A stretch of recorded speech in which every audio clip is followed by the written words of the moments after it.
Le nez de Nicolas Gogol.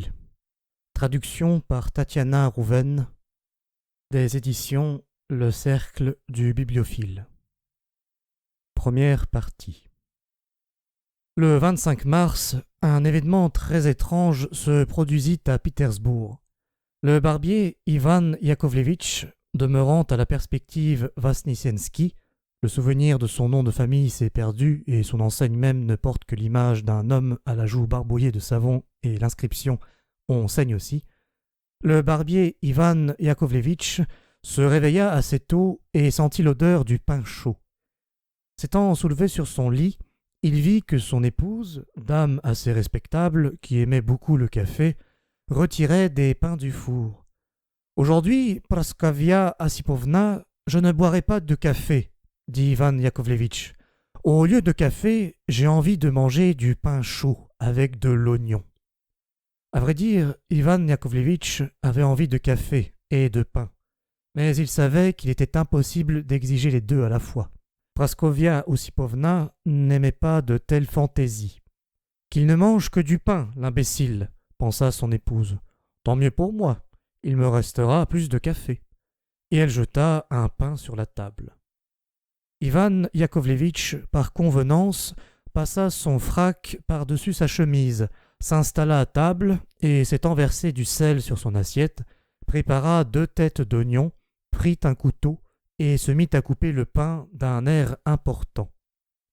Ayant tranché la miche en 2, il y jeta un coup d'œil et, à son grand étonnement, aperçut quelque chose de blanc à l'intérieur. Ivan Yakovlevitch effleura la chose du couteau avec précaution, puis la tâta du doigt. « C'est ferme, se dit-il. Qu'est-ce que cela peut bien être ?» Il plongea le doigt dans la mie et en retira un nez. Ivan Yakovlevitch ne put en croire ses yeux. Il se mit à se frotter les paupières, puis tâta l'objet. Un nez. C'était bien un nez. Et même, semblait-il, un nez qu'il connaissait. L'épouvante se peignit sur le visage d'Ivan Yakovlevitch. Mais cette épouvante n'était rien en comparaison de l'indignation qui s'était emparée de son épouse. « Où as-tu coupé ce nez, animal sanguinaire ?» cria-t-elle en colère. « Ivrogne, chenapan, j'irai te dénoncer à la police, espèce de brigand. J'ai déjà entendu dire par 3 personnes qu'en rasant, tu tirailles tellement les nez que c'est à peine s'ils tiennent. » Mais Ivan Yakovlevitch était plus mort que vif. Il venait de reconnaître le nez. C'était celui de l'assesseur de collège Kovalev. Il rasait tous les mercredis et tous les dimanches. « Attends, Praskovia Osipovna, je l'envelopperai dans un petit morceau d'étoffe et le mettrai dans un coin. Qu'il y reste un petit moment, ensuite je le porterai dehors. » « Je ne veux rien entendre de cela. Que moi, je permette à un nez coupé de traîner dans ma chambre, vieux crouton. Il ne sait que passer son rasoir sur la courroie, et bientôt il sera tout à fait incapable d'accomplir son devoir. Vaut rien. Et c'est encore moi qui aurai à répondre de toi devant la police. Souillon, soliveau, stupide. Hors d'ici, va-t'en.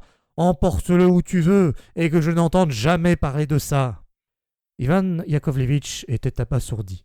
Il avait beau réfléchir, il ne comprenait toujours pas. « Le diable sait comment tout cela s'est passé, » dit-il enfin, en se grattant derrière l'oreille. « Étais-je saoul hier en rentrant, ou ne l'étais-je pas? Je ne suis sûr de rien. Mais selon toute apparence, cet événement est inconcevable, car le pain est une denrée cuite, tandis que le nez ne l'est pas. » Il se tut. La pensée que la police pouvait trouver le nez chez lui et l'accuser le plongeait dans la consternation. Il voyait déjà les cols écarlates brodés d'argent, l'épée, et il tremblait de tous ses membres. À la fin, il prit ses vêtements de dessous et ses bottes, endossa toutes ses hardes, enveloppa le nez dans un chiffon et, accompagné des malédictions de son épouse, sortit dans la rue. Il voulait fourrer le nez quelque part, l'introduire sous une borne de porche, ou bien le laisser tomber comme par hasard et se cacher dans une ruelle. Par malheur, il rencontrait tout le temps des connaissances qui lui demandaient aussitôt « Où vas-tu ?» ou bien « Qui vas-tu raser de si bon matin ?» de sorte qu'Ivan Yakovlévitch ne put trouver un moment propice. Une fois pourtant, il laissa tomber le nez, mais un policier le lui indiqua de sa hallebarde en proférant « Ramasse, tu as laissé tomber quelque chose ». Il fut obligé de ramasser le nez et de le mettre dans sa poche. Le désespoir s'empara de lui. Les passants se faisaient de plus en plus nombreux dans les rues à mesure que s'y ouvraient les magasins et les petites boutiques. Il décida d'aller sur le pont Issakievski avec l'espoir de jeter le nez dans la Nieva. Cependant, je me sens quelque peu coupable de n'avoir rien dit, encore, d'Ivan Yakovlévitch, homme respectable sous bien des rapports. Ivan Yakovlévitch, comme tout bon artisan russe, était un ivrogne endurci. Bien qu'il rasât tous les jours les mentons des autres, le sien n'était jamais rasé. Le frac d'Ivan Yakovlévitch, il ne portait jamais de redingote, était pie, c'est-à-dire qu'il était noir, mais parsemé de taches jaune-brun et grises. Le col en était tout luisant, et des bouts de fil pendaient à la place des 3 boutons. Ivan Yakovlévitch était un grand cynique. Lorsque l'assesseur du collège Kovalev lui disait, selon son habitude, « Tes mains puent toujours, Ivan Yakovlévitch », celui-ci répondait par cette question, « Pourquoi pueraient-elles ?»« Je n'en sais rien, mon ami, mais elles puent, » disait l'assesseur du collège. Et Ivan Yakovlévitch, après avoir prisé, le barbouillait de savon pour se venger, passant son blaireau sous le nez, derrière l'oreille, sous le menton, en un mot, partout où il en avait envie. Ce citoyen respectable se trouvait déjà sur le pont Issakievski. Il regarda d'abord autour de lui, ensuite se pencha par-dessus le parapet, comme pour voir s'il y avait beaucoup de poissons dans la rivière, et jeta subrepticement ce chiffon qui enfermait le nez. Il se sentit aussitôt soulagé, comme si l'on eût enlevé un poids de 6 livres de ses épaules. Ivan Yakovlévitch sourit même. Au lieu d'aller raser les mentons des fonctionnaires, des clients, il se dirigeait vers un établissement qui portait une enseigne « Dîners et thé », afin de se commander un verre de punch. Lorsqu'il aperçut à l'autre bout du pont un officier de police d'aspect distingué, au large favori, coiffé d'un tricorne et portant une épée au côté. Il se sentit défaillir. Cependant, l'officier de police lui faisait signe de doigt en disant « Approche un peu, mon ami ». Connaissant les usages, Ivan Yakovlévitch enleva sa casquette encore de loin et, s'étant rapproché rapidement de l'officier, lui dit « Je souhaite bonne santé à votre noblesse. »« Non, non, mon ami, il ne s'agit pas de noblesse. Dis plutôt ce que tu étais en train de faire sur le pont. »« Je vous le jure, monsieur, je me rendais chez mes clients pour les raser, et j'ai seulement jeté un coup d'œil sous le pont pour voir si l'eau coulait, vite. »« Tu mens, tu mens. Tu ne pourras pas t'en tirer ainsi. Je te mets en demeure de répondre. Je suis prêt à raser votre grâce 2 fois par semaine et même 3 ans, sans la moindre discussion, répondit Ivan Yakovlévitch. Non, mon ami, tout cela n'est que baliverne. 3 barbiers me rasent et se considèrent encore très honorés. Mais aie la bonté de me dire ce que tu étais en train de faire. Ivan Yakovlévitch pâlit, mais ici un épais brouillard recouvre les événements. On ne sait rien de ce qui se passa ensuite. Deuxième partie.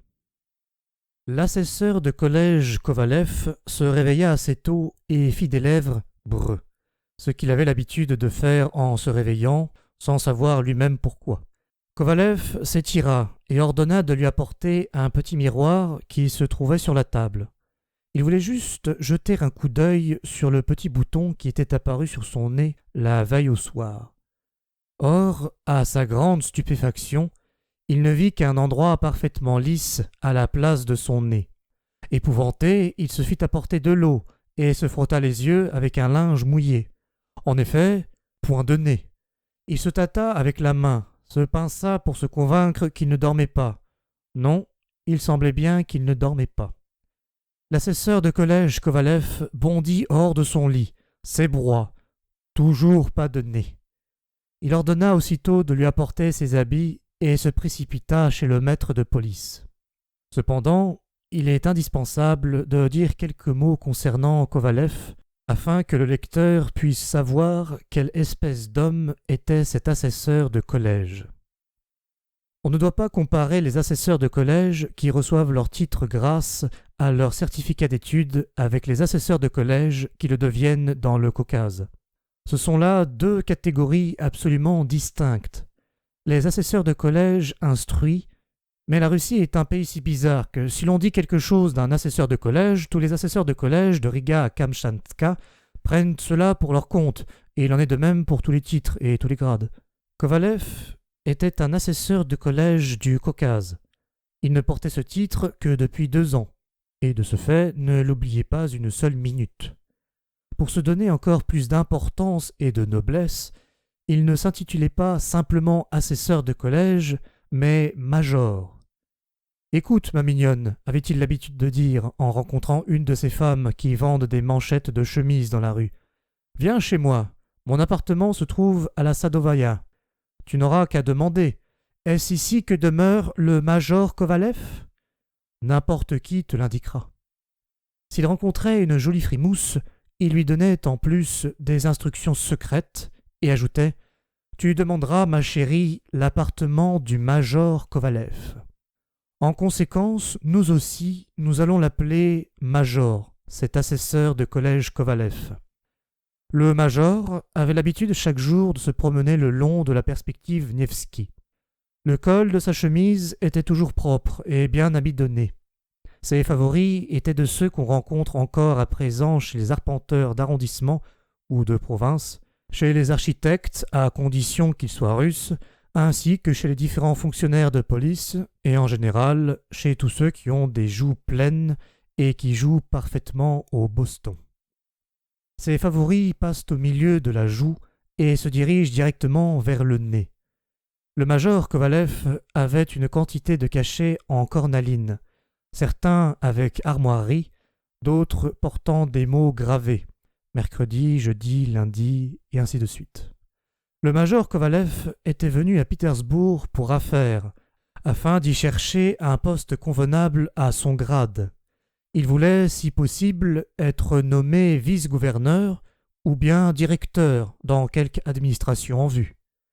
Le major Kovalev n'avait aussi rien contre le mariage, mais seulement si la fiancée avait 200 000 roubles de dot. Aussi le lecteur peut-il se représenter lui-même quelle fut la situation de ce major lorsqu'il vit, au lieu d'un nez moyen et pas du tout laid, une surface stupidement unie. Par malheur, aucun cocher ne s'était encore montré dans la rue, et il fut obligé d'aller à pied, immitouflé dans sa pèlerine et se couvrant le visage de son mouchoir, faisant semblant de saigner du nez. Mais peut-être n'est-ce qu'une illusion. Il est impossible que mon nez ait disparu si bêtement, pensa Kovalev. Et il entra dans une confiserie dans le but de se regarder dans une glace. Il n'y avait personne dans la confiserie. Les garçons balayaient les salles et disposaient les chaises. Certains, les yeux gonflés de sommeil, portaient des plateaux chargés de petits pâtés chauds. Des journaux de la veille, couverts de taches de café, traînaient sur les tables et sur les chaises. « Dieu soit loué, il n'y a personne, » se dit Kovalev. « À présent, je peux voir. » Il s'approcha timidement d'une glace et se regarda. « Le diable sait ce que c'est. Quelle saleté !» fit-il en crachant. « Si au moins il y avait quelque chose à la place du nez. Mais non, rien. » Il se mordit les lèvres de dépit, sortit de la confiserie et résolut, contre son habitude, de ne pas regarder les passants, de ne sourire à personne. Soudain, il s'arrêta pétrifié devant la porte d'une maison. Une vision inconcevable s'était présentée à ses yeux. Une calèche s'était arrêtée devant le perron. La portière s'ouvrit, un monsieur en uniforme en sortit prestement et monta les marches en courant. Quelles ne furent pas l'épouvante et la stupéfaction de Kovalev lorsqu'il reconnut que ce monsieur était son propre nez. Devant ce spectacle extraordinaire, il lui sembla que tout s'était mis à chavirer. Il se sentit à peine capable de se tenir sur ses jambes. Il décida cependant d'attendre le retour du personnage et se mit à trembler, comme s'il avait la fièvre. En effet, au bout de 2 minutes, le nez sortit. Il portait un uniforme brodé d'or avec un grand col montant. Il avait des pantalons de daim et une épée au côté. On voyait, d'après son chapeau à plumes, qu'il avait le grade de conseiller d'État. Tout indiquait qu'il allait faire des visites. Il jeta un regard à gauche et à droite, cria au cocher « Avance !», s'assit dans la calèche et partit. Le pauvre Kovalev faillit devenir fou. Il ne savait comment envisager un événement aussi extraordinaire. Comment était-il possible, en effet, qu'un nez qui hier encore se trouvait sur son visage et ne pouvait ni marcher ni rouler en voiture, fût revêtu d'un uniforme? Kovalev suivit en courant la calèche, qui, par chance, n'alla pas loin et s'arrêta devant le Gostiny Dvor. Kovalev se hâta de pénétrer dans le bâtiment, se fraya passage entre 2 rangées de vieilles mendiantes au visage recouvert de bandages avec des trous pour les yeux, dont il s'était tellement moqué jadis. À l'intérieur, il y avait encore peu de monde. Kovalev était si déprimé qu'il ne savait à quoi se résoudre. Il cherchait des yeux ce monsieur, dans tous les coins. Il le vit enfin devant un comptoir. Le nez avait le visage complètement caché dans son haut col montant et examinait quelques marchandises avec une profonde attention. Comment l'aborder? Pensa Kovalev. D'après l'uniforme, le chapeau, on voit qu'il est conseiller d'État. Que diable, je ne sais comment m'y prendre. Il se mit à tout sauter, mais le nez ne changea pas de position. « Monsieur, dit Kovalev, tâchant de se donner du courage, « Monsieur, que désirez-vous » répondit le nez en se retournant. « Il me semble étrange, monsieur, il me semble, vous devez connaître votre place, et tout à coup je vous vois, et où? Convenez-en vous-même. Excusez-moi, je ne parviens pas à saisir ce que vous voulez dire. Expliquez-vous. » Comment lui expliquer? Pensa Kovalev, et ayant rassemblé toute sa présence d'esprit, il dit « Évidemment, D'ailleurs, je suis major. Il est indécent que je me promène sans nez. Convenez-en. Une marchande quelconque qui vend des oranges pelées sur le pont Vosnesenski peut se passer de nez. Mais ayant en vue d'obtenir un poste, d'autre part, je suis reçu dans de bonnes maisons. Je connais plusieurs dames. La conseillère d'État Tchektariova et d'autres. Pensez-y vous-même. Je ne sais, monsieur, se disant le major haussa les épaules. Excusez-moi, mais si l'on se conforme aux prescriptions de l'honneur et du devoir, vous devriez le comprendre vous-même. Je ne comprends absolument rien, répondit le nez. Expliquez-vous d'une façon plus satisfaisante. Monsieur, dit Kovalev, plein de dignité, je ne sais comment comprendre ces paroles. Il semble que tout est parfaitement évident, à moins que vous ne vouliez, puisque vous êtes mon propre nez, monsieur. Le nez regarda Kovalev, et ses sourcils se froncèrent. Vous vous trompez, monsieur, je suis moi-même. D'ailleurs, il ne peut y avoir de relation étroite entre nous. À en juger par les boutons de votre uniforme, vous servez dans une autre administration que moi. Ayant ainsi parlé, le nez se détourna. Kovalev se sentit confondu, ne sachant que faire, ne sachant même que penser. En cet instant, il entendit le doux froufrou d'une robe féminine. Une dame d'un certain âge, toute couverte de dentelles, s'approchait. Elle était accompagnée d'une jeune fille mince, en robe blanche, qui moulait gentiment sa taille fine et coiffée d'un chapeau crème, léger comme un soupir. Un haïduc, à favoris énormes, la livrée ornée d'une douzaine de pèlerines, s'arrêta derrière elle et ouvrit sa tabatière. Kovalev se rapprocha, ajusta le col en batiste de sa chemise, arrangea ses cachets qui pendaient le long de sa chaîne d'or, et tout souriant, voua son attention à la jeune personne qui, comme une fleur printanière, se penchait tout en s'effleurant le front de sa petite main blanche aux doigts transparents. Le sourire de Kovalev s'épanouit encore lorsqu'il aperçut, sous le chapeau, un petit menton rond d'une blancheur éclatante, ainsi qu'une partie d'une joue animée de la fraîcheur des premières roses du printemps. Soudain, il fit un bond en arrière, comme s'il s'était brûlé. Il venait de se rappeler qu'à la place de son nez, il n'y avait absolument rien, et ses yeux se remplirent de larmes. Il se tourna pour déclarer sans façon au monsieur en uniforme qu'il faisait semblant d'être un conseiller d'État, quand il n'était en réalité qu'une canaille, un filou, et rien de plus que son propre nez à lui. Mais le nez avait déjà disparu. Il avait eu le temps de sortir et avait probablement repris sa tournée de visite. Cet événement plongea Kovalev dans le désespoir.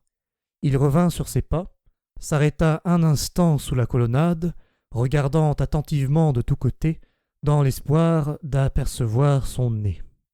Il se souvenait fort bien que le conseiller d'État portait un chapeau à plumes et un uniforme brodé d'or, mais il n'avait remarqué ni son manteau, ni la couleur de sa calèche, ni celle de ses chevaux, et ne savait même pas s'il avait un laquais et quelle était sa livrée. D'ailleurs, il y avait tant d'équipages qui allaient et venaient à une allure telle qu'il était difficile de l'y distinguer. Et même s'il avait pu distinguer l'un d'entre eux, quel moyen aurait-il eu pour l'arrêter? La journée était radieuse, ensoleillée. Il y avait foule sur la perspective Nevski. Toute une cascade fleurie de dames se répandait sur le trottoir entre le pont Polietseski et le pont Anitchkov. Voilà le conseiller de cour que Kovalev connaît fort bien et qu'il a l'habitude d'appeler lieutenant-colonel, surtout devant des témoins. Voici son ami Yarishkin, chef de bureau au Sénat, qui perd tout au Boston lorsqu'il joue un 8. Voici venir un autre major qui a obtenu son grade d'assesseur de collège au Caucase. De la main, il fait signe à Kovalev d'approcher. « Que le diable l'emporte !» s'exclama Kovalev. « Hé, cocher, droit chez le maître de police !» Kovalev prit place dans le fiacre et cria d'air chef au cocher « À toute allure, plus vite !» « Le maître de police est-il chez lui ?» demanda-t-il en entrant dans le vestibule. « Non, monsieur, » répondit le portier, « il vient de sortir. »« Ah, quelle tuile !»« Oui, monsieur, » ajouta le portier. « Il n'y a pas bien longtemps, mais il sortit tout de même. Si vous étiez venu une petite minute plus tôt, vous l'auriez peut-être trouvé à la maison. » Kovalev, le visage toujours caché dans son mouchoir, entra dans le fiacre et cria d'une voix désespérée « Vas-y !»« Où ?» demanda le cocher. « Tout droit !»« Comment ça, tout droit ? La route bifurque, à gauche ou à droite ?» Cette question arrêta Kovalev et le fit réfléchir à nouveau. Dans sa situation, le mieux pour lui était de s'adresser au tribunal de police. Non que son cas relevât directement de la police, mais parce que les décisions du tribunal étaient beaucoup plus rapides que celles des autres institutions. Quant à chercher satisfaction auprès des chefs de l'administration, où le nez avait déclaré servir, cela aurait été insensé.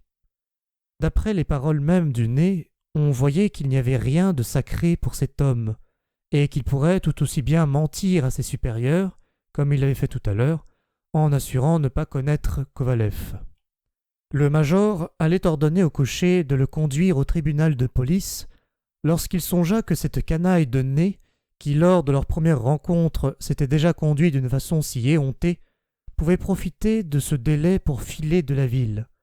Toutes les recherches seraient alors vaines, ou pire encore, pourraient, Dieu l'en préserve, durer tout un mois. À la fin, le ciel lui-même inspira Kovalev. Le major résolut de s'adresser directement au bureau de la presse et de faire paraître, sans retard, une annonce avec le signalement détaillé du nez afin que chacun, en le rencontrant, pût aussitôt le ramener à Kovalev ou tout au moins lui faire connaître le lieu de son domicile. Ayant pris cette décision, le major ordonna au cocher de se diriger vers le bureau de presse. Durant tout le trajet, il ne cessa de lui tambouriner le dos de ses 2 poings en répétant « Plus vite, vaurien, plus vite, filou !»« Eh, monsieur !» répétait le cocher, tout en secouant la tête et en fouettant son cheval, dont le poil était long comme celui d'un épagnol. Le fiacre s'arrêta enfin, et Kovalev se précipita, tout essoufflé, dans une petite salle où un fonctionnaire à cheveux gris, vêtu d'un vieux frac et portant des lunettes, était assis à une table. Tenant un porte-plume entre les dents, il comptait des pièces de cuivre. Qui reçoit ici les annonces ? Cria Kovalev. Ah, bonjour. Mes respects, fit le vieux fonctionnaire en levant les yeux des petits tas de monnaies disposés sur le comptoir et en les rabaissant aussitôt. Je veux faire publier. Permettez. Je vous prie d'attendre un peu, prononça le fonctionnaire, inscrivant de sa main droite un chiffre sur une feuille de papier et déplaçant, de l'autre, 2 boules sur le boulier. Un laquais en livrée galonnée, dont la mine montrait qu'il appartenait à une maison aristocratique, se tenait à côté de la table, un billet à la main. Il trouva convenable de montrer son savoir-vivre. « Le croirez-vous, monsieur, le cabot ne vaut pas plus de 80 kopecks. C'est-à-dire que moi, je n'en donnerais pas 4. Mais la comtesse l'aime, je vous le jure, elle l'aime. Voyez, celui qui trouvera la bête aura 100 roubles. À dire la vérité, puisque nous sommes entre nous, les goûts des gens ne s'accordent nullement. Si tu es un chasseur, bon, prends un chien courant, ou bien un caniche. Ne regrette pas 500 ou 1000 roubles pour lui, mais que le chien en vaille la peine. » L'honorable employé écoutait d'un air important, tout en comptant le nombre de lettres que contenait le billet. Tout autour se pressaient de vieilles femmes, des employés de commerce, des concierges, tenant à la main des billets. Sur l'un, on lisait qu'un cocher sobre et de bonnes mœurs était à louer. Sur l'autre, on vendait une calèche peu usagée, ramenée de Paris en 1814. Ici, on cédait une fille de 19 ans, blanchisseuse de profession, mais apte également à d'autres travaux. Là, une voiture solide à qui il manquait un ressort, un jeune cheval pommelé, très fougueux, ayant 17 ans déjà, des semences de radis et de navets nouvellement arrivés de Londres, une maison de campagne avec toutes ses dépenses, 2 box pour les chevaux et un emplacement susceptible de devenir un parc de bouleaux ou de sapins. Enfin, on mettait en vente un lot de vieilles semelles et on annonçait que les enchères avaient lieu tous les jours de 8 heures du matin à 3 heures. La chambre qui contenait toute cette société était très petite. L'air en était irrespirable, mais l'assesseur de collège Kovalev ne pouvait sentir les odeurs parce qu'il se couvrait le visage de son mouchoir et parce que son nez se trouvait Dieu sait où. « Monsieur, permettez-moi de vous demander… Je suis très pressé, dit-il enfin avec impatience. Tout de suite. 2 roubles 40 kopecks, un instant. Un double 64 kopecks, disait le monsieur à cheveux gris en rendant leurs billets aux vieilles femmes et aux concierges. Que désirez-vous ? Demanda-t-il à la fin en se tournant vers Kovalev. Je vous prie, fit le major, il s'agit d'une escroquerie ou d'une friponnerie. Je ne parviens pas à le savoir. Je demande seulement de publier que celui qui m'amènera cette canaille recevra une bonne récompense. Permettez-moi de vous demander votre nom. Qu'avez-vous besoin de mon nom ? Je ne puis vous le dire. J'ai de nombreuses connaissances. La conseillère d'État Tchektariova, Pelagi Grigorievna Pototchina, veuve d'un officier supérieur. Si l'on apprenait, Dieu m'en préserve. Vous pouvez simplement inscrire un assesseur de collège, ou mieux encore, ayant le grade de major. Le fugitif était votre serf ? S'il ne s'était agi que d'un serf, cela n'aurait pas été une escroquerie. Le fuyard, c'est mon nez. Quel nom étrange. Et ce monsieur du nez vous a volé une forte somme ? Le nez, c'est-à-dire, vous m'avez mal compris. Mon nez, mon propre nez, a disparu, on ne sait tout. Le diable a voulu se moquer de moi. Mais de quelle façon as-tu pu disparaître ? Je ne parviens pas à comprendre. Je ne puis vous expliquer de quelle façon, mais l'essentiel est qu'il se promène à présent en ville et se fait appeler conseiller d'État. Je vous prie donc de publier que celui qui le trouvera aura à me l'amener au plus vite. Jugez-en vous-même, comment puis-je me passer d'une partie aussi importante de ma personne ? Ce n'est pas comme s'il s'agissait d'un petit doigt de pied. Je mets mon pied dans ma botte et personne ne sait si le petit doigt y est ou n'y est pas. Je vais chaque jeudi chez la conseillère d'État Tchektariova. Pelagi Grigorievna est aussi de mes amis et elle a une très jolie fille. Jugez-en vous-même, comment pourrais-je à présent… Il m'est impossible de me présenter devant elle. Le fonctionnaire se mit à réfléchir, à en juger par ses lèvres qui se plissèrent fortement. Non, je ne peux pas faire paraître une telle annonce dans les journaux. dit-il après un long silence. Comment? Pourquoi? C'est ainsi. Le journal risque de perdre sa réputation. Si chacun se met à publier que son nez s'est enfui. Déjà, sans cela, on prétend que les journaux répandent de fausses nouvelles et publient des inepties. Mais pourquoi donc des inepties? Il me semble qu'il n'y a là rien de... À vous, cela semble ainsi, mais la semaine passée, nous avons déjà eu une histoire de ce genre. Un fonctionnaire est entré ici, comme vous-même, vous êtes entré tout à l'heure, et m'a remis un texte dont la publication lui a coûté 2 roubles 73 kopecks. Toute l'annonce consistait en ceci. Un caniche à poils noirs a disparu. Il semble qu'il n'y ait là rien d'extraordinaire. Il en est résulté un pamphlet.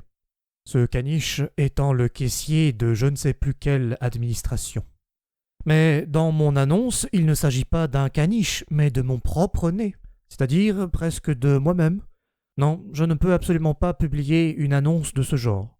Mais puisque mon nez a vraiment disparu, s'il a disparu, c'est l'affaire d'un médecin. On dit qu'il y en a qui peuvent vous adapter n'importe quelle espèce de nez. D'ailleurs, je commence à croire que vous avez un caractère gai et que vous aimez plaisanter. Je vous jure, par tout ce qu'il y a de plus sain. À la rigueur, s'il en est ainsi, je suis prêt à vous montrer. Ne vous dérangez pas, dit le fonctionnaire en aspirant une prise. Cependant, si cela ne vous ennuie pas trop, ajouta-t-il avec un mouvement de curiosité, il serait intéressant d'y jeter un coup d'œil. L'assesseur de collège écarta le mouchoir qui cachait son visage. En effet, c'est extrêmement étrange, dit le fonctionnaire.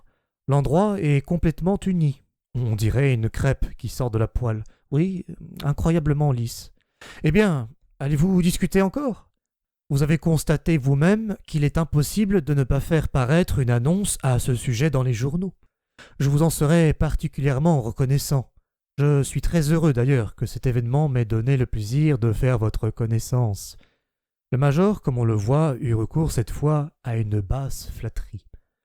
Ce n'est pas une affaire que de publier votre annonce, fit le fonctionnaire, mais je ne prévois aucun avantage pour vous. Si vous y tenez absolument, adressez-vous à quelque écrivain qui possède une plume habile. Il fera un article décrivant cette disparition comme un phénomène étrange de la nature et le fera paraître dans l'Abeille du Nord. Ici, le fonctionnaire respira encore une pincée de tabac. Pour l'instruction de la jeunesse, ici il s'essuya le nez, ou simplement pour la satisfaction de la curiosité.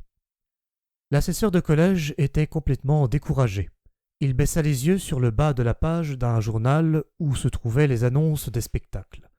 Il allait sourire à la lecture du nom d'une jolie actrice, et sa main tâta sa poche pour s'assurer qu'il avait sur lui un assignat, car d'après Kovalev, les officiers supérieurs devaient occuper les fauteuils, mais le souvenir de son nez gâta tout. Le fonctionnaire, de son côté, paraissait touché de la situation de Kovalev. Voulant soulager quelque peu son amertume, il jugea convenable de lui exprimer sa compassion en quelques mots. « Je suis vraiment navré qu'une chose pareille vous soit arrivée. Ne désirez-vous pas un peu de tabac? Cela dissipe les maux de tête et la mélancolie. C'est même très bon contre les hémorroïdes. » Ce disant, le fonctionnaire tendit à Kovalev sa tabatière, dont il rabattit prestement le couvercle orné d'un portrait de femme en chapeau. Ce geste inconsidéré mit Kovalev hors de lui. « Je ne comprends pas comment vous pouvez encore plaisanter, » s'écria-t-il de colère. « Ne voyez-vous pas qu'il me manque justement ce avec quoi on prise? Que le diable emporte votre tabac, je ne puis le voir maintenant, et non seulement votre ignoble Berekinski, mais même le râpé, si jamais vous en aviez. » Ayant ainsi parlé, il sortit du bureau de presse très irrité et se rendit chez le commissaire de police. Il entra chez le commissaire juste au moment où celui-ci s'étirait et bâillait en marmonnant « Quel bon petit somme je vais faire pendant 2 heures !» Par conséquent, on pouvait prévoir que la visite de l'assesseur de collège venait mal à propos. Le commissaire était grand collectionneur de tous les objets d'art et d'industrie, mais il préférait à tout l'assignat d'État. « En voilà une chose, avait-il l'habitude de dire, rien ne peut être meilleur que l'assignat. Il ne demande pas à manger, n'occupe pas beaucoup de place, peut toujours se caser dans votre poche, et si on le laisse tomber, il ne se casse même pas. » Le commissaire reçut Kovalev plutôt froidement et dit qu'après dîner, le moment était mal choisi pour entreprendre une enquête. La nature elle-même exigeait qu'on se reposât après s'être bien rassasié, ce qui permit à l'assesseur de collège de constater que les maximes des anciens sages n'étaient pas inconnues au commissaire de police. Il ajouta qu'on ne saurait arracher son nez à un homme honorable. Autrement dit, il atteignit Kovalev à l'endroit le plus sensible. Il faut remarquer que le major était un homme extrêmement susceptible. Il pouvait pardonner tout ce qui était dirigé contre sa personne, mais non ce qui offensait son grade. Il estimait même que dans les pièces de théâtre, on pouvait se permettre d'attaquer les officiers subalternes, mais que les officiers supérieurs devaient être considérés comme sacrés. L'accueil du commissaire de police le confondit à un tel point qu'il secoua la tête et dit d'un air de grande dignité, les mains légèrement écartées du corps, « J'avoue qu'après d'aussi offensantes remarques de votre part, je ne puis rien ajouter. » Et il sortit. Il rentra à la maison, sentant à peine ses jambes sous lui. Le crépuscule était déjà descendu. Après toutes ces recherches inutiles, son appartement lui parut triste et détestable. Dans l'antichambre, il vit son laquais Ivan, étendu sur un canapé de cuir sali, cracher au plafond et réussir assez bien à atteindre toujours la même place. Une telle indifférence de la part de son domestique le mit hors de lui. Il le frappa à la tête avec son chapeau et dit « Tu es un cochon, tu ne fais que des bêtises !» Ivan bondit de sa place et se précipita pour enlever le manteau de son maître. Dans sa chambre, le major, triste et fatigué, se laissa choir en un fauteuil et prononça, après avoir poussé quelques soupirs, « Mon Dieu, pourquoi un tel malheur? Si j'étais privé d'un bras ou d'une jambe, cela aurait mieux valu. Il est affreux d'être sans oreille, cependant c'est plus supportable tout de même.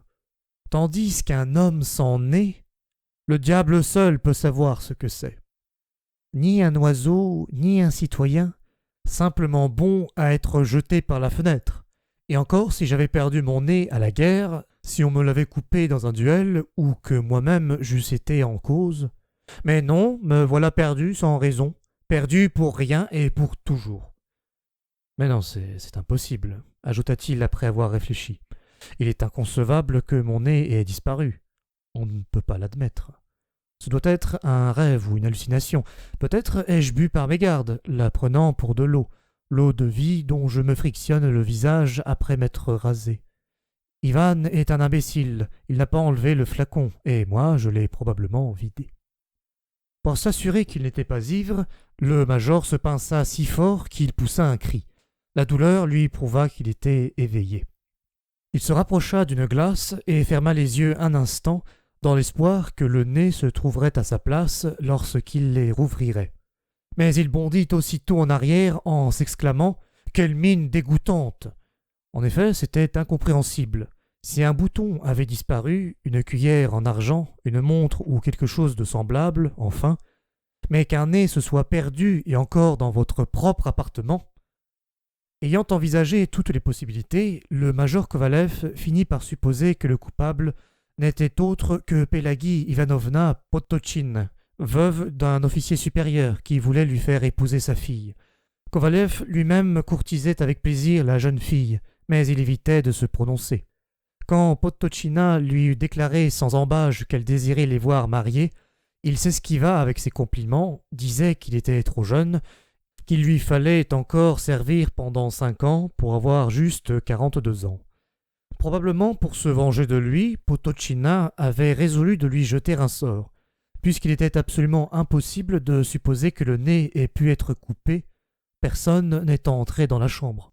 Quant au barbier Ivan Yakovlevitch, il l'avait rasé encore mercredi. Or, durant tout ce jour, et même le lendemain, le nez était encore à sa place. Le major s'en souvenait parfaitement. D'autre part, il aurait ressenti une douleur, et sans aucun doute, la plaie n'aurait pu être si vite guérie et devenir lisse comme une crêpe. Il se mit à faire des plans. Fallait-il porter plainte au tribunal contre la veuve de l'officier en observant toutes les formes, ou se présenter chez elle et la confondre. Ces réflexions furent interrompues par la lumière qui brilla à travers les fentes de la porte et lui fit savoir qu'Ivan avait allumé la bougie dans l'antichambre.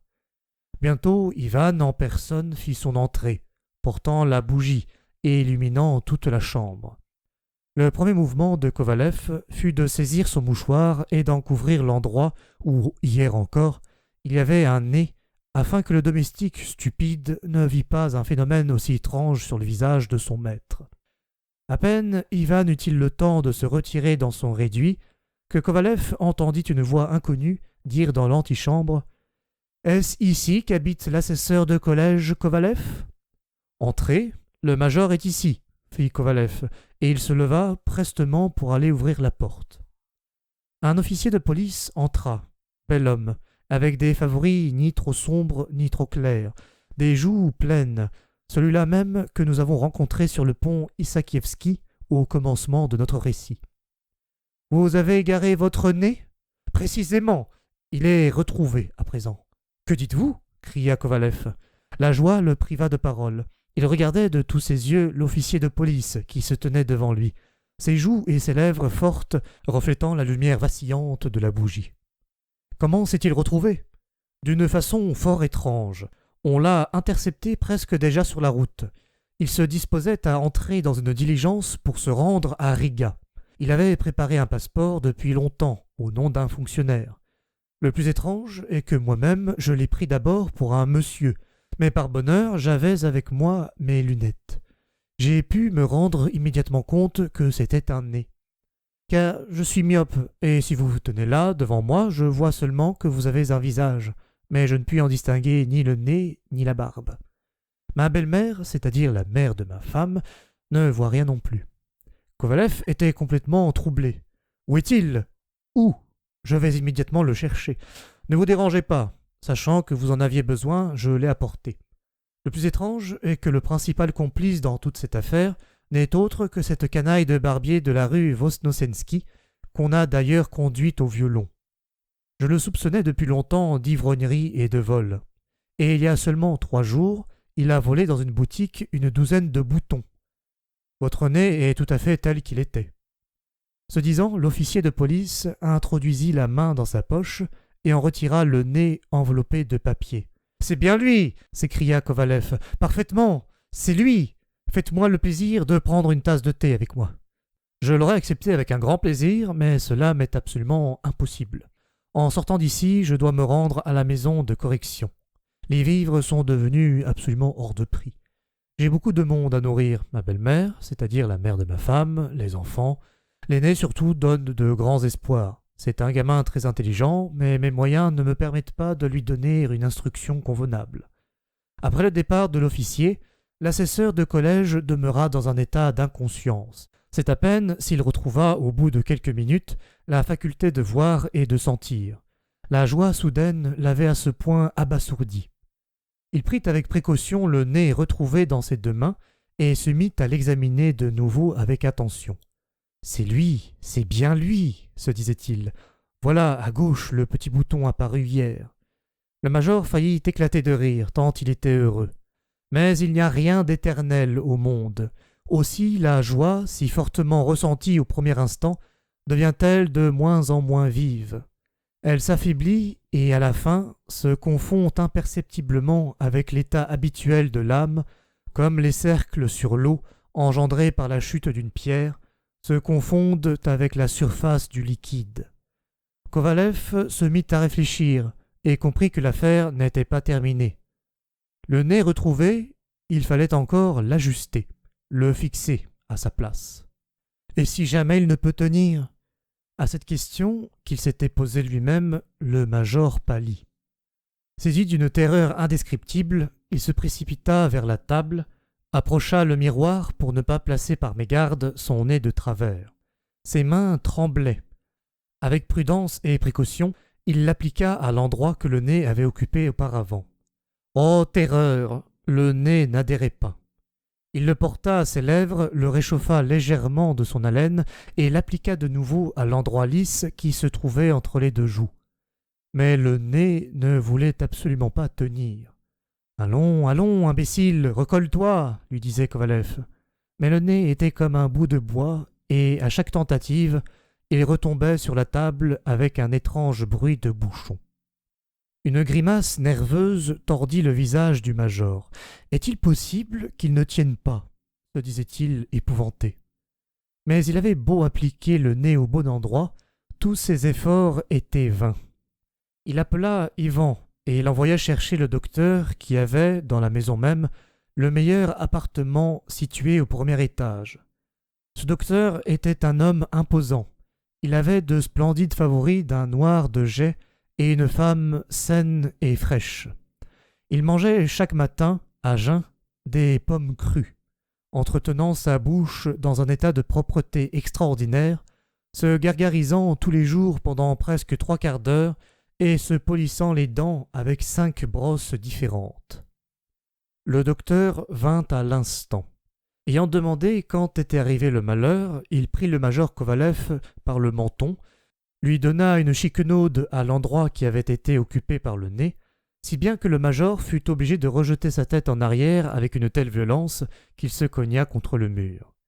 Le médecin déclara que ce n'était rien, lui recommandant de s'écarter du mur, lui ordonna d'incliner la tête d'abord à droite. Ayant palpé alors l'endroit qu'avait occupé le nez, il dit « Ensuite, il ordonna au patient de pencher la tête à gauche, et dit de nouveau « Pour conclure, il lui donna encore une chiquenaude, et le major Kovalev rejeta la tête comme un cheval dont on examine les dents. Ayant fait toutes ces expériences, le médecin hocha la tête et dit « Non, impossible. Il vaut mieux que vous restiez ainsi, car on pourrait aggraver le cas. Évidemment, on peut faire adhérer ce nez. Je pourrais même vous l'appliquer tout de suite, mais je vous assure, ce serait encore pire pour vous. » « En voilà une affaire. Comment puis-je rester sans nez ?» dit Kovalev. « Je ne puis me trouver dans une situation pire que celle d'à présent. C'est simplement que le diable l'emporte. Où pourrais-je me montrer avec cette sale tête-là? J'ai de bonnes relations. Ce soir même, je suis invité à des soirées dans 2 maisons différentes. J'ai de nombreuses connaissances. La conseillère d'État Tchektariova, la veuve d'un officier supérieur, Podotchina. Bien qu'après ces agissements, je ne puis avoir affaire à elle que par l'intermédiaire de la police. Faites-moi cette faveur, continua Kovalev d'une voix suppliante. N'y a-t-il pas quelque moyen? Faites tenir ce nez de n'importe quelle façon, même de travers, pourvu qu'il soit là. Je pourrais, s'il le faut, le soutenir légèrement de la main dans des moments dangereux.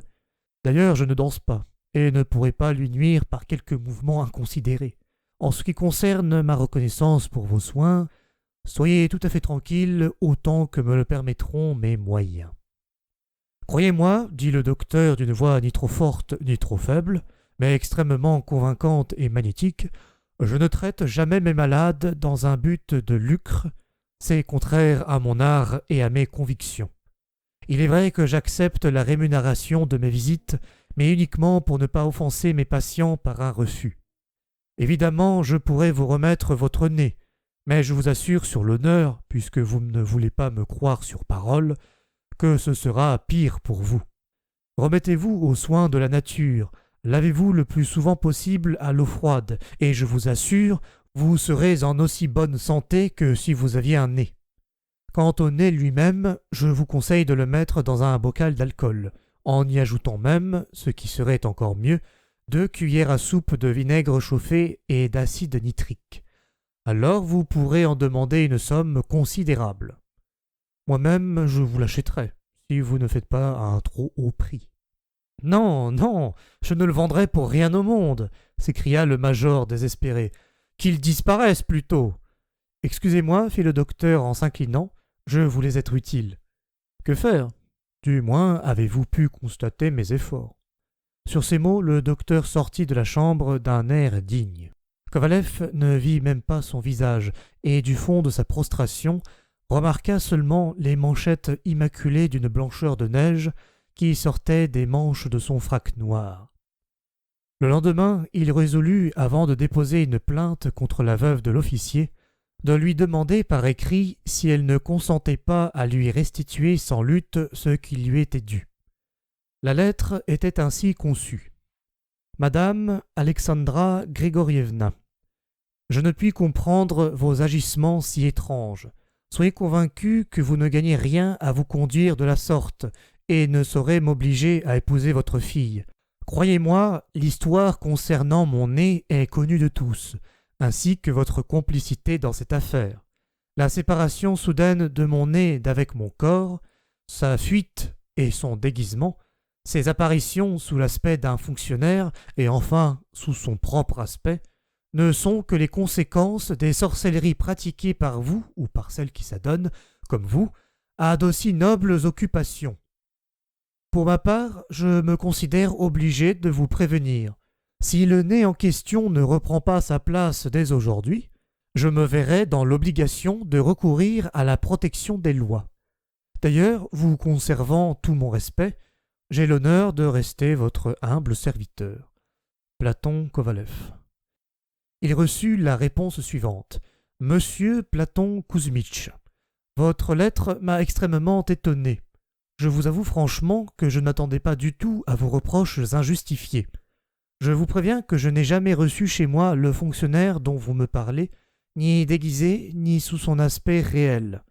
Il est vrai que Philippe Ivanovitch Potonchikov est venu plusieurs fois me rendre visite, et bien qu'il cherchât en effet à obtenir la main de ma fille, étant lui-même extrêmement savant, réputé pour sa bonne conduite et son abstinence, je ne lui ai jamais donné aucun espoir.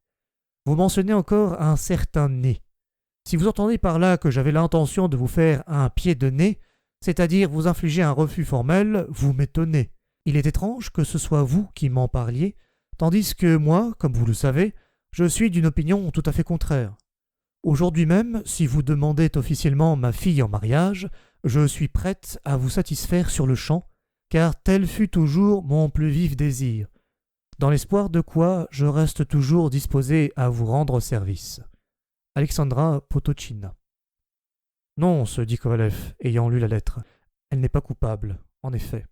Cela ne pourrait être. La lettre est écrite comme ne saurait écrire une personne capable d'un crime. L'assesseur de collège avait des connaissances en cette matière, ayant été envoyé à plusieurs reprises faire des enquêtes dans les territoires du Caucase. Mais alors, comment tout cela est-il arrivé? Par quel miracle? Le diable seul pourrait le débrouiller, dit-il à la fin, à bout de courage. Cependant, cet événement étrange avait été ébruité par toute la capitale, et comme il est de coutume, non sans exagération. À cette époque, tous les esprits étaient justement enclins à l'extraordinaire. Peu de temps auparavant, les expériences de magnétisme avaient occupé toute la ville. De plus, l'histoire des chaises volantes de la rue Koninchennaya n'était pas encore oubliée. Aussi ne faut-il pas s'étonner qu'on ne soit mis bientôt à raconter que le nez de l'assesseur de collège Kovalev se promenait sur la perspective Nevski à 3 heures précises. Une foule de curieux y accourait tous les jours. Quelqu'un dit que le nez se trouvait dans le magasin de Junker, et il y eut une telle presse devant ce magasin que la police dut intervenir. Un spéculateur à favoris, d'aspect respectable, qui vendait des gâteaux secs devant les théâtres, fabriqua tout exprès de beaux bancs solides et proposa aux curieux d'y monter pour le prix de 80 kopecks par personne. Un colonel, qui avait bien mérité de la patrie, sortit de chez lui exprès très tôt et se fraya passage avec peine à travers la foule. À sa grande indignation, au lieu du nez, il vit dans la vitrine du magasin un vulgaire maillot de laine et une lithographie représentant une jeune fille arrangeant son bas et un élégant personnage à barbiche, vêtu d'un gilet à revers, qui la regardait de derrière un arbre. Lithographie qui était suspendue à la même place depuis plus de 10 ans. S'étant écarté, le colonel s'écria avec dépit « Comment est-il possible de troubler l'esprit du public par des bruits aussi invraisemblables et aussi idiots ?» Ensuite, le bruit courut que le nez du major Kovalev se promenait non à la perspective Nevski, mais dans le jardin de la Tauride. On prétendit qu'il s'y trouvait depuis longtemps, car lors de son séjour dans ces parages, Kasrev Mirza s'était, soi-disant, déjà étonné de ce jeu bizarre de la nature. Quelques étudiants de l'académie de chirurgie s'y rendirent. Une dame de qualité et fort honorable écrivit spécialement au gardien du jardin, le priant de montrer ce phénomène à ses enfants, si possible même en leur donnant des explications instructives et édifiantes. Les habitués des réceptions mondaines, qui aiment faire rire les dames, furent très heureux de tous ces événements. Leur provision d'anecdotes était justement en train de s'épuiser. Cependant, un groupe de personnes respectables et bien intentionnées était mécontent. Un monsieur déclara même avec indignation qu'il ne comprenait pas comment d'aussi stupides inventions pouvaient avoir cours à notre époque éclairée, et il s'étonnait que le gouvernement ne s'en fût point occupé. Ce monsieur, on le voit, appartenait à cette catégorie de personnes qui veulent mêler le gouvernement à tout, même à leurs disputes quotidiennes avec leurs femmes. Ensuite, mais ici, de nouveau, un brouillard épais recouvre les événements, et l'on ne sait absolument rien de ce qui s'ensuivit. Troisième partie.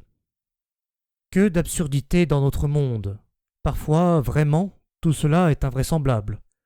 Soudain, ce même nez, ce nez qui roulait en voiture, vêtu en conseiller d'État, et qui a fait tant de bruit en ville, se trouva, comme si de rien n'était, de nouveau à sa place, c'est-à-dire justement entre les deux joues du major Kovalev. Cela se passa le 7 avril. S'étant réveillé et ayant regardé par hasard dans la glace, Kovalev vit son nez. Il le saisit de la main. En effet, c'était son nez. « Eh eh !» fit le major, et de joie il se serait élancé pieds nus, en dansant à travers la chambre, n'eût été Ivan qui entra justement. Kovalev ordonna à son domestique de lui apporter de l'eau pour se laver, et tout en faisant ses ablutions, il se regarda de nouveau dans la glace. Le nez. En s'essuyant avec un linge, il se regarda encore une fois. Le nez. « Regarde, Ivan, il me semble que j'ai un petit bouton sur le nez, dit-il en pensant. Quel désastre si Ivan me dit tout à coup « Mais non, monsieur, non seulement il n'y a pas de bouton, mais le nez lui-même n'y est pas. » Mais Ivan dit « Non, monsieur, il n'y a là aucun bouton. Le nez est net. »« Splendide! Que le diable m'emporte !» se dit le major en claquant des doigts. À ce moment, le barbier Ivan Yakovlevitch passa la tête par la porte entr'ouverte, craintivement comme un chat qu'on vient de fouetter pour lui avoir vu dérober un morceau de lard. « Dis d'abord si tes mains sont propres !» cria Kovalev encore de loin. « Elles sont propres, monsieur. Tu mens. »« Je vous le jure, monsieur. »« Bon, autrement, gare. » Kovalev s'assit. Ivan Yakovlevitch le couvrit d'une serviette et à l'aide de son blaireau transforma en un instant son menton et ses joues en crème fouettée qu'on sert à table lors des anniversaires chez les commerçants. « Voyez-vous, se dit Ivan Yakovlevitch en jetant un regard sur le nez. Aussitôt il se pencha de côté et regarda le nez de profil. « Et voilà, non, mais quand on y pense, continua-t-il en contemplant longuement le nez. À la fin, très légèrement, avec toute la prudence qu'on peut imaginer, il leva 2 doigts afin de l'attraper par le bout. Tel était le système d'Ivan Yakovlevitch. « Hé, toi, prends garde !» s'écria Kovalev. Ivan Yakovlevitch laissa retomber les bras, confus, tout éperdu, comme de sa vie il ne l'avait jamais été. Enfin, avec précaution, il se mit à chatouiller du rasoir le menton de Kovalev. Bien qu'il fût mal commode et difficile de raser sans maintenir la tête de son client par la partie olfactive de son corps, il parvint à vaincre les difficultés et s'appuyant de son pouce rugueux contre les joues et les gencives du major, il le rasa tant bien que mal. Quand tout fut terminé, Kovalev se hâta de s'habiller. Il prit un fiacre et se rendit directement à la confiserie. En y entrant, il cria encore de loin « Garçon, une tasse de chocolat !» Aussitôt, il se précipita vers le miroir. Le nez était là. Il se retourna gaiement et, clignant des yeux, regarda d'un air moqueur 2 militaires dont l'un avait un nez à peine plus gros qu'un bouton de gilet. De la confiserie, le major se rendit à la chancellerie du département où il sollicitait un poste de vice-gouverneur ou, en cas d'insuccès, celui de directeur. En passant par la salle d'attente, il jeta un coup d'œil à une glace. Le nez y était.